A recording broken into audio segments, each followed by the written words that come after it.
Gideon Levy, a very known journalist in Israel for Haaretz, has been on a podcast of no other but Jackson Hinkle. Now, uh, afterwards, Gideon Levy has tried to apologize, saying he didn't know who Jackson Hinkle was. Now, just for those lucky few who do not know who Jackson Hinkle is an American citizen turned pro Russia propagandist, basically pro Assad. Anything anti American, anything anti Western, he's for. He's on the stages with the Houthis. He is going to the funeral of Hassan Nasrallah. He is repeating every single Hamas, pro Putin, pro terrorist talking point he can find. I like to refer to him as Kremlin Gremlin. It's and is also probably the closest thing we have to basically the idea of national Bolshevik, because he himself describes as a MAGA communist, as somebody who's a communist but also a supporter of Donald Trump, and oftentimes blames Donald Trump for being in the pocket of the Zionists. So he has he is split also on him. He's also part of the ACP. No, it's not the American Capitalist Party. It's the American Communist Party. But we need to change so that acronym means something better. Joining me today in the Daily Objective is Michael Kaufman, who is thanking me for making him watch the interview. The interview was about half an hour. We won't play clips from it. There were not that sort of very many sort of like small points we could put it in, but we'll talk about generally what happened, the way it went, and also we'll cover his apology and talking about the title of this episode, how Gideon Levy really found his kindred spirit in the person of Jackson Hinkle. Michael, what do you make of Gideon Levy, maybe just generally as someone who lives in Israel, and his appearance on Jackson Hinkle's podcast?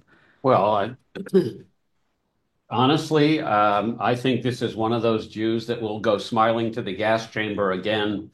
But as long as everything was done nicely and we cared about all those people that wanted to kill us, this is a huge problem. And he's not. He's a represents a significant minority of people. I no longer, just for full disclosure, I cannot read Haaretz anymore. It is living in an alternate reality. There are missiles falling on Gazan communities and the communities in the north of Israel, and Haaretz was very worried about the poor Lebanese and the poor Gazans, while people were getting killed and kids were not going to school. I mean, it is it is remarkable how outspoken and how the people like him just persist in their views in the absence of it. And then the whole discussion about whether there was actually rape, and it might have happened, but he didn't personally examine the women that were clearly raped, and he clearly didn't read any of the documents, the numerous documents, even coming out most recently from the UK, that demonstrated unequivocally that there were rapes. I find this kind of thing, it exists. It exists a lot in America. And these people are really, really a problem. And there are a growing number of Jews that truly believe that we really have most to fear as Jews. We have more to fear from these kinds of people than we do from the people that are clearly our enemies. Now, we'll most likely have to do a full episode on Haaretz specifically because, yeah, when you read the stuff, it is truly another reality. And it makes sense that someone like Gideon Levy writes for them because he considers it, it's the only journal or the only newspaper in Israel, actually speaking the truth, actually speaking about what's happening. But sort of going back to the interview, I'm really wondering what. By the way, more recently, Ron Paul has been on Jackson Hinkle's podcast. So these, libertarians who hate Israel so much or hate pretty much almost America so much that they would align themselves with like pro-Putin Yeah. propagandists is, one of the reasons why I do not like to align myself with some libertarians. But going back to this, I'm really wondering if Jackson Hinkle was trying to play Gideon Levy, because if you really listen to the podcast, oftentimes let's go to the rapes, as you mentioned. Jackson Hinkle was straight up, there were no rapes, and he said that even Haaretz, I'm just using Haaretz, as my source, and even they say there was no. And Gideon Levy tried to sort of like push back because you know I think with someone like Jackson Hinkle, he is like fully bought in. He doesn't care. He is like straight up will defend everything Hamas does, will defend anything the Houthis do. But Gideon Levy tries to be sort of, no, no, no, no, no. I'm not against Jews. I'm not anti-Semitic. I'm just trying to make sure we don't do wrong things. But when you have someone like Jackson Hinkle, who is explicitly anti-Semitic, there is no doubt about it, then, Gideon Levy sort of has to, to not appear crazy, has to sort of say that maybe there were rapes. And I think pretty much what he said was, I wouldn't say anything about it because I purely don't know. And does it really matter? I was in a kibbutzim on the night. I mean, 2 days. So Monday, the night of October 23, and I saw horrible things which I'd never seen in all my career. So horrible things took place there. They claim there were rapes, and I can only believe because I don't think there is a room to start to put doubts, because there are no doubts that horrible things happened there. Were there some rapes? I guess there were. I have no proof. And what is this like wishy-washy sort of horrible things happen? And great to say that he didn't say Palestinians did horrible things or that Hamas did horrible things. Horrible things happen, and maybe it was Hamas, maybe it was Israelis killing their own people. It could be one of those things. But horrible things definitely did happen. Yeah, I mean, Michael, what do you make? Do you think? What do you think was the goal of Jackson Hinkle with inviting someone like Gideon The Levy? goal of Jackson Hinkle is very clear. It's the same goal that anyone who you don't even have to do it. I mean, Bernie Sanders could have been could have been interviewed and would have probably had the same views to the extent he's as knowledgeable about what went on. And this is a man, Bernie Sanders, who's a Jew-hating Jew from the Senate. He fancies himself an independent in America. He's actually a Democrat. I mean, he always votes with Democrats. But this is the Jew-hating Jew, and the whole point is to use Jackson Hinkle is trying to use his guest's Jewishness and the fact that he's an Israeli, and for I mean, if you don't know anything about Israeli newspapers, then Haaretz is a good newspaper. It's a well-respected, well-regarded newspaper. That's sort of like saying, well, MSNBC is a well-regarded, well-respected TV channel in the U.S. This is the most liberal. MSNBC is the most anti-Israel, most anti-Semitic, most pro-terrorist network that we have in America, anti-capitalist, et cetera. But the whole point was to try to legitimize this and say, well, at the end, Jackson Hinkle's going to say, well, one of your own people believes that it wasn't that bad and you're mistreating the Gazans, that you're committing genocide on the Gazans, that you're awful, horrible, militant causes of the entire troubles in most of the world are because of Israel. And that was the goal. And you have a significant minority of Jews that play into this crap. And that's what I opened it up to say, that these are the Jews that would, as long as the T's were crossed and the I's were dotted and the courts agreed, they would happily go to the gas chamber smiling. They might not so happily do it when their family was killed, but they would say they would believe truthfully that I did the right thing. I stood up for truth and justice and liberty and everything. And this is just the way the things go in this world. And they're righteous to the point of suicide. Those of us that are more that live in reality and understand what's going on and can use simple libertarian principles. We don't have to be libertarians. We can use Ayn Randian principles, libertarian principles that support individual freedoms and flourishing, and know the difference between right and wrong, and also hold people accountable for their actions. We need to call these people out. These are dangerous. Hinkle's not that dangerous because he's clearly nuts and he's clearly an evil person. It's obvious. And if you agree with him, then you're on the wrong side. Period. End of story. We need to move on.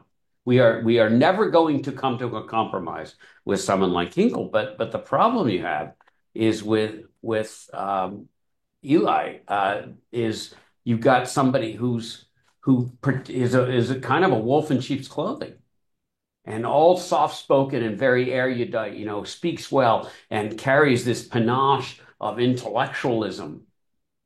It's absolutely destructive. Um, yeah, and well, just one thing, because Jackson Hinkle, after this interview, he actually went to Yemen and he spoke at like Houthi rally. He like an actual like Houthis are a terrorist group. That there is no dispute on that, and he spoke for him. I think I don't know if Jackson Hinkle. I don't know if he is an American. I don't know if he still if he lives in America or I think he lived in Russia for a bit. I don't know if he travels back or if he is sort of on some watch list if he tries to go back into America. But Trump could have done a really funny thing when Jackson Hinkle was in Yemen.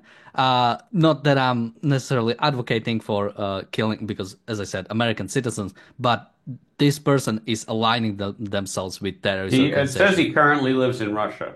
He used to live Okay. in Miami. He was engaged to Miss Russia 2022. They live together in Miami. It's amazing, right? Funny And thing then that Miss Russia was most likely paid for by the Russian government Right, to be his exactly. And wife. anyway, he lives in Moscow now, which is where he belongs. That's what Okay. at least Wikipedia says right now. But yes, Okay, m makes much more sense because yeah. yeah, he is like actually aligning themselves with terrorist organization. We talked about that. I think teacher who got her visa stripped because she went to Hassan Nasrallah's funeral. Somebody who speaks at the Houthi rally, even though he's an American citizen, I think should definitely be on some kind of watch list, if not actually prosecuted if he ever tries to go back. Um, Now, I wanted to bring it to something different. I'm trying to remember, and I cannot. So we'll go to Gideon's Levy apology. Because no, no, no, that is something I wanted to mention first. Because as you said, Gideon Levy is this sort of seem to be expert, and I'm always doubtful of expertise of anybody who I listen to for half an hour and I don't learn anything new. If you are an expert, you should bring something new. You should always, if I watch something, even if I'm somebody learn, I should be able to watch you and like hear something. Wow, this is something I've never heard before, or some perspective I'm seeing for the first time, even if it's from the bad side, even if it's from the pro-Palestinian or pro-Hamas side, something unique. And the fact is that he spoke for half an hour and he just repeated the same old things. At some point, and I mean, even the idea that sort of he didn't look into rapes. You're a journalist. October 7 was one of the most like tragedies that happened for Israel. Uh, the idea that 1 year and a half later you do not look into one of the important aspects of October 7th is ridiculous. Yeah, I think you're There is being no. almost too kind, honestly. I don't think it's even, you don't have to look far. I mean, you can sit back and just wait, and you've got all these reports that have come in. Um, from various places. I mean, and you just you can listen to the hostages as a starting point, and then you can decide whether you think they're making it all up because they're really good at describing fake rapes because these girls clearly had some acting career or something before. I'm being facetious. Of course, I mean it is horrendous, but even the way he speaks, Daniel, about the poor Gazans, no one's taking care of the poor Gazans. And when you hear stuff like that, I think I don't want to distract from where you were, but we should talk about that because that statement carries with it the entire hyper intellectual liberalist left-wing progressive mindset of these poor children. It's up to us to teach them and save them. And I agree with you completely, but philosophically, to understand how corrupt this person is, because he's basically saying that the Gazans don't understand their actions, and if they do, they are not responsible for them. This notion that adults are not responsible for their actions is a notion that will lead people again to the gas chambers. You cannot hold that anymore. Adults, in fact, when someone reaches adulthood, they are responsible. And the notion that they are no longer responsible means either you become their dictator because they're too stupid to do it on their own. And by the way, Chris Coons said that. Senator Chris Coons today, Senator of Delaware, said that the middle America is too stupid to even know where Greenland is. He was this attitude of people are too stupid to know their action leads to, well, I need to be their dictator and their leader. Or you're either you have that or you're on the other side of it, which is adults are completely responsible for their actions and they have to suffer the consequences. But we know where this man sits, and he was very clear about it. Now, going into well, first of all, we have a super chat from Bonnie. Thank you so much. Going into sort of Gideon Levy's apology. So again, he appeared on Jackson Hinkle's show. And well, let's maybe we can even read through what he said. Yeah. He said, several weeks ago, I was approached by the Legitimate Targets. Legitimate Targets is the name of the podcast of Jackson Hinkle. Legitimate Targets podcast team asking me to be interviewed by Jackson Hinkle. To my embarrassment, I had never heard of Hinkle before, but nonetheless, I agreed to the invitation, giving the large number of his followers. And already here, his show is called Legitimate Targets. That's already, I think, sort of suspicious. What do you mean by legitimate targets? What are you actually talking about? The kind of person Jackson Hinkle is one search away. Check his Wikipedia page. You can see his association. You can see what he did in the past. You can see what kind of person he is. This idea that, and we'll go even to I'll read a bit more. But yeah, this like laziness of you're a journalist and you don't like. What if he was an actual terrorist, like somebody who actually committed terrorism, not just spoke at their rallies? Would you say, "Oh, I didn't know"? Well, you should know. You should know better. This is not an excuse. And Haaretz reprinted this apology. Some people have been sharing that he was fired, but no, because they have no problem with people like this. They have no. Fundamentally, they are not opposed to anything Jackson Hinkle is saying. They just want to go a bit more covert route and not the in your face anti-Semitism. Michael? Yeah, look, what I found, I mean, the notion that you don't know these days is, of course, for any regular person who's not a journalist, who's not involved in broadcasting news in any way, is a ridiculous excuse. And frankly, it took me all of 6 seconds to look up where, it came up on the show unexpectedly. So where is Jackson living? You do a journal search. Where is Jackson Hinkle living? Wikipedia. He's living in Moscow now. It's very simple, and you can read his Wikipedia page and what he's all about, and you can read the other commentary there. So this is for someone who holds themselves to be this insightful, wise kind of, I understand things at a far higher level, and that's the standard kind of progressive crap that we hear. But and what Haaretz touts itself is you idiots that are in the center, and you real idiots who are on the right. You're so stupid. We're really smart. Now remember, this is coming from someone who holds himself as understanding and bringing in all sorts of great thinking that is we as mere mortals would love to have, but we're not smart enough, of course. Only he could. He doesn't know. It's the same thing as the Democratic Republic of Congo. Beware of names, right? There's no democracy at all. There's nothing even vaguely resembling a democracy of Congo. It's the same as the Democratic People's Republic of China, right? There's nothing democratic about China. It's very simple. Whatever the Communist Party tells you to do, you do, or you die. So that's what they call democracy. Um, this man is a despicable person, Gideon, and Haaretz is becoming crazier and crazier. You know, even Gideon begrudged the sadness that in Israel, even the left doesn't really believe there can ever be peace again. Let me tell you, folks, when before October 7th broke out, and I talked to a lot of left-wing people because I live half time in Tel Aviv, and it wasn't, this is not a statistical analysis, but it was certainly consistent. The left-wing people all believed in a two-state solution. And I used to say, who are you going to negotiate with? And they'd say, well, the head of the Palestinian Authority. I said, but he's a terrorist. Well, he doesn't really want to be a terrorist. Like, seriously? The West, he doesn't want to be a terrorist. He is a terrorist. He's always been a terrorist. This is before October 7th. These are well-educated, entrepreneurial people that are innovators, that have advanced degrees, and they are living in this la-la land. Now, thankfully, most of them woke up after October 7th. Actually, most of them didn't wake up on October 7th. It took several months for them to start to understand that they were dealing with animals.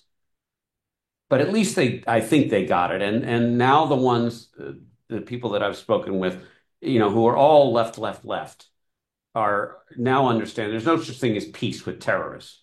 This is a shock to many. But you got to hold out. You got holdouts in Haaretz, just like you have holdouts in MSNBC in America, that just believe that no matter how awful and heinous people are, that you can somehow that they have a legitimate position, that their opinions are legitimate, and a compromise would be the best thing.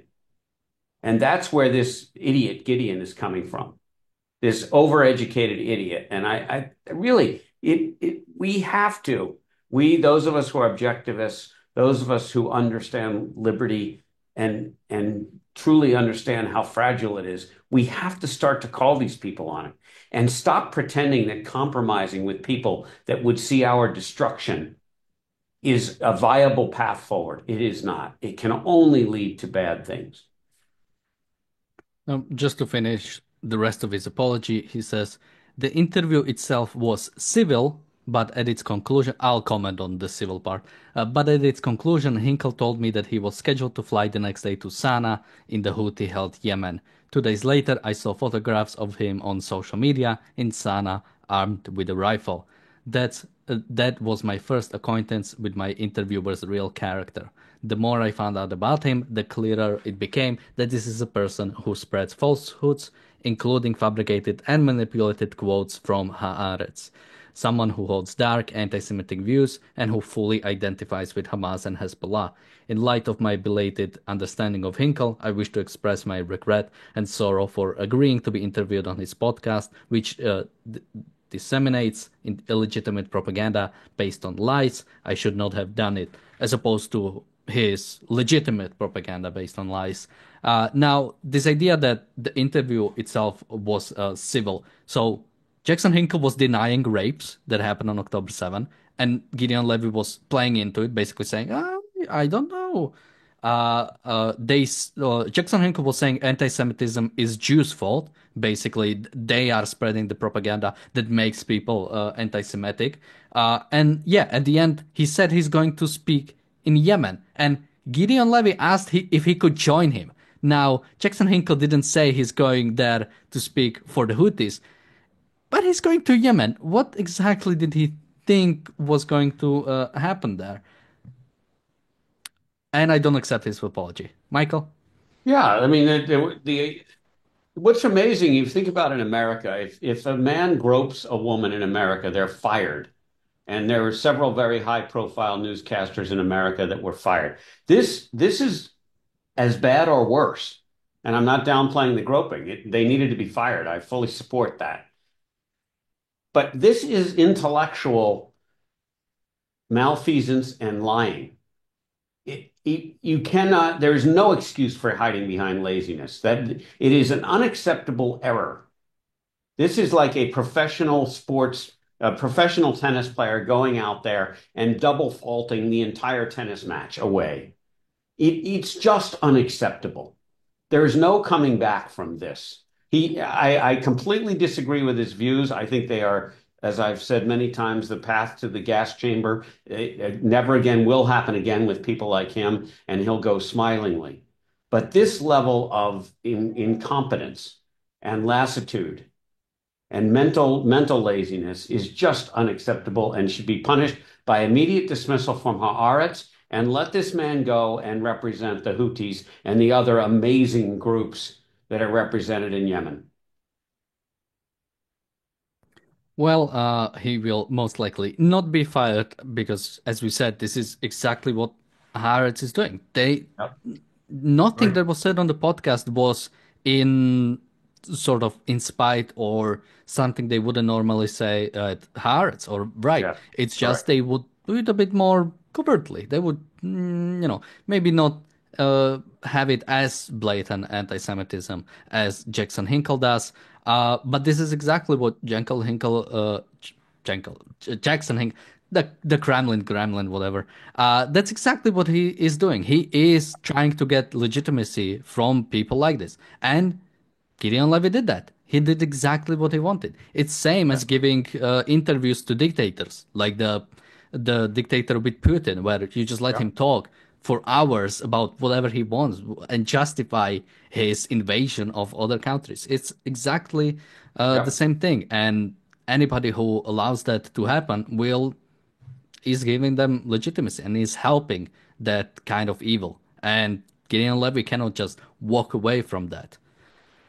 Yeah, I think one of the just I know we're out of time, but I think one of the key things that those of us who are evolved and think we should listen to different points of view, I it the notion that everybody has the right to an opinion doesn't speak about whether there are wrong opinions. Being a human being and having an opinion does not mean your opinion is valid. The opinion has to conform to a few things. It has to conform to reality. Number one, if it doesn't conform to reality, I don't want to talk to you. And the second thing, which I suggest everybody adopt, which is there are opinions that if they are counter to life, liberty, and the pursuit of happiness and reason and purpose and self-esteem, if they are, then they are invalid opinions and do not deserve the time of day. There is no human flourishing that came from opinions that are antithetical against the views that I just spoke about. I defy anyone to show me a successful culture or civilization whose views were antithetical to what I just said and and led to human flourishing. There were plenty of cultures that were antithetical to the views I just said. Life, liberty, and pursuit of happiness were not really important in most of the Chinese dynasties, but the people didn't flourish. The civilizations may have flourished, they may have made progress, but the day-to-day citizens did not flourish.